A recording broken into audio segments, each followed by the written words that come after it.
Hare Krishna, and welcome once again to a new episode of the Sriman Narayaneeyam. Today, let's do chapter 24 of the Sriman Narayaneeyam, which is the story of Prahlada.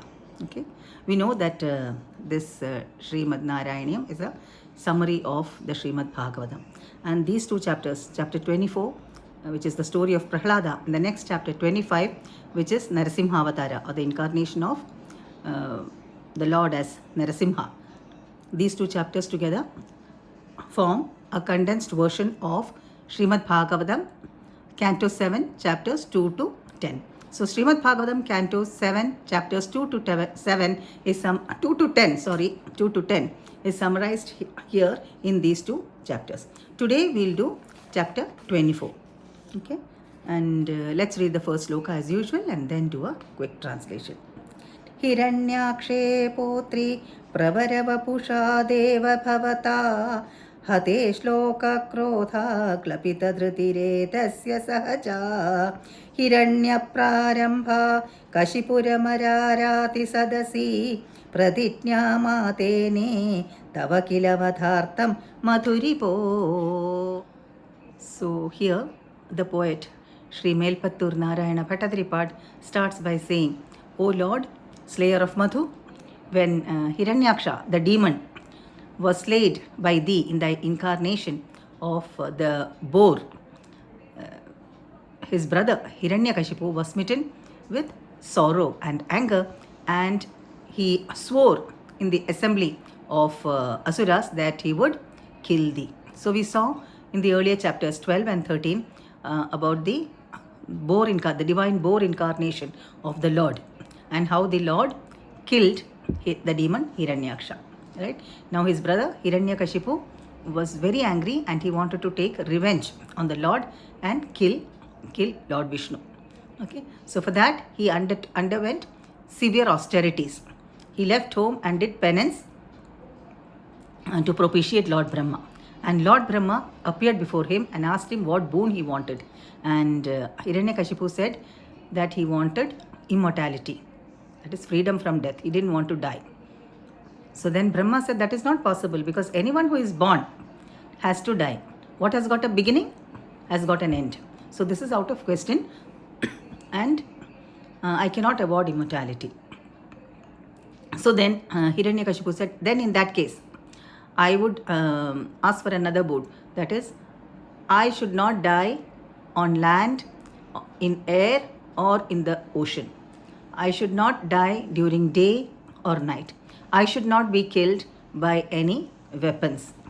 And I should not be killed by any beast, human being or God.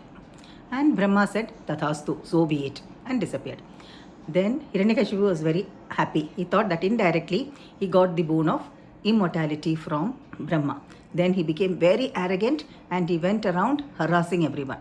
Okay, he traveled through all the three worlds, tormenting everyone, and he even snatched the heavens from Indra, the king of the heavens.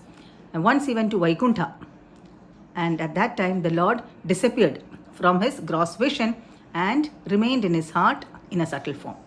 And Hiranyakashipu started looking for the Lord everywhere but couldn't find him. Okay, this is what happens to us also, right? We go to temples, we visit places of pilgrimage.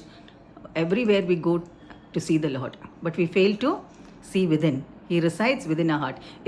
I'm not talking against going to temples. Of course, it's very good. Visiting temples and visiting places of pilgrimage is very, very good. But then what happens is we fail to experience the Lord who is within us. He resides in our heart as Paramatma, along with the Jivatma, witnessing all our actions, all that we do, all that we think, all that we feel, and everything is recorded. Nothing goes unrecorded. Okay, so the same thing happened to Hiranyakashipu. He failed to look within, and he looked everywhere outside. He couldn't find the Lord, and he thought that the Lord had fled in fear of him. And considering himself victorious, he comes back home. Okay, and then when he left for penance, his wife was carrying. She was pregnant. Okay, and at that time Indra comes and takes her away.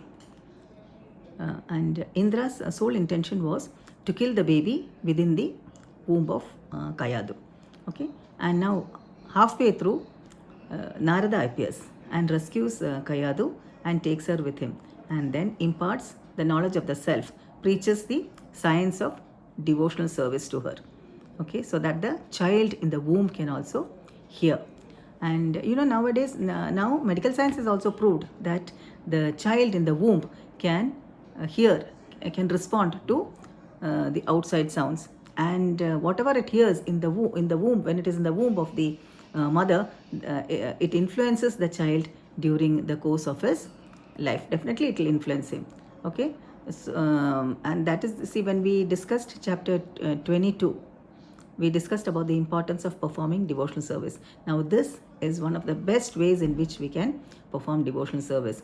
If you have anyone in your family, friend circle, or whoever you know who is carrying, who is pregnant, you can sit near her and then chant the Hare Krishna mantra or chant the Lord's name, read the Srimad Bhagavatam or the Bhagavad Gita, and discuss stories from the Puranas, so that the child is able to hear all this, and definitely it will influence him right from birth throughout his life. And this is exactly what Narada Muni also had in mind when he imparted the science of devotion to Kayadu. Okay, and as a result, what happened? The baby in the womb, Prahlada, became a great devotee of the Lord. He was a born devotee. Now this made Hiranyakashipu very upset. He tried to brainwash the child, but there was no use. And then he appointed two teachers, Shanda and Amarka, who were the sons of Shukracharya. Okay, and they took him to his Gurukula, to their school. And one day, Hiranyakashipu places his son on his lap and very lovingly asks him, "What did you learn in school, my son?" And then Prahlada says, Shravanam, Kirtanam, Vishnu Smaranam, Pada Sevanam, Archanam, Vandanam, Dasyam, Sakhyam, Atmanivedanam. This is a beautiful shloka in the Srimad Bhagavatam, Canto 7, Chapter 5, verse number 23. Okay, these are the 9 forms. When the father asks him, "What did you learn?" he mentions the 9 types of devotional service, the 9 ways in which you can worship the Lord. Okay, Shravanam is by hearing. Okay, Parikshit Maharaj attained liberation just by hearing the Srimad Bhagavatam from Shukadeva Goswami. Kirtanam, by reciting Shukadeva Goswami attained liberation by reciting the Srimad Bhagavatam to Parikshit Maharaj. Vishnu Smaranam, always remembering the Lord. And the best example is Prahlada himself. He always remembered the Lord 24/7. Okay, and then Vishnu Pada Sevanam, Archanam, worshipping Pada Sevanam, serving the lotus feet of the Lord. Archanam, offering, doing offerings to the Lord. Vandanam, going down to the Lord. Dasyam, servitorship. Sakhyam, friendship with the Lord. Atmanivedanam, surrendering everything to the Lord. The best example is Bali Maharaja, the grandson of Prahlada. We'll be learning about Bali Maharaja in one of the following chapters. Then we'll discuss in more detail. Okay. So these 9, there are 9. So these nine forms of worship to the Lord, we can worship the Lord in any of these 9 ways. Okay, whatever is suitable to us. Now, as soon as Hiranyakashipu hears this, he gets very angry. Okay, and then he calls for the teachers who taught him this. And the teachers, they tell him that this was his inclination right from birth. That was his nature, and we couldn't do anything about it. And not only that, when the teachers were away, this boy Prahlada used to teach his friends about Lord Vishnu. He used to ask them to chant, and he made them chant the names of Lord Vishnu. Hearing all this, Hiranyakashipu gets very angry, and then he orders his son to be killed. Okay, and then he was starved to death. He was poisoned. He was thrown from the peaks of mountains. He was bitten by poisonous snakes. He was trampled under the feet of great elephants. But nothing, he was thrown into fire, but nothing affected him. He remained safe. Now his cruel father gets scared. He was afraid, and he asks his son. He shouts at his son, and he asks him, "Who is your strength? How do you get? Where do you get this strength from?"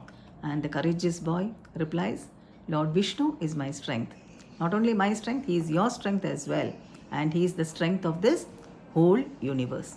Now, and then when he hears the name of Lord Vishnu, Hiranyakashipu gets wild with anger, and he says, "Where is your Lord Vishnu? Where is that traitor?" And Prahlada says, "He is everywhere, Father." And is he then Hiranyakashipu asks him, is he there in this pillar? He points at a pillar and asks him, is he there inside this pillar? Yes, says Prahlada. He is there.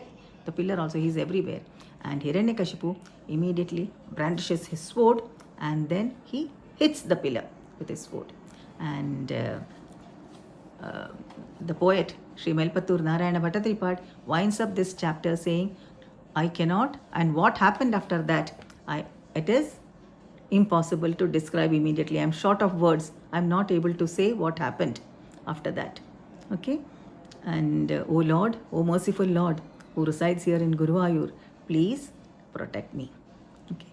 So that is all about chapter 24. And we'll see in the next chapter what happened when he hit the pillar.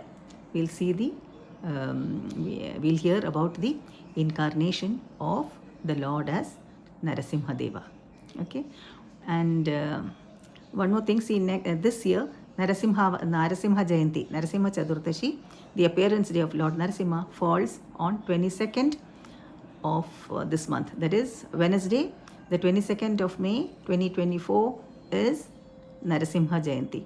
So all of you can visit Narasimha temples or Vishnu temple and pray to Lord Narasimha, or you can sit at home and chant the Narasimha prayers. You can also chant the Narasimha Kavacham, which is a very powerful shield against all evil.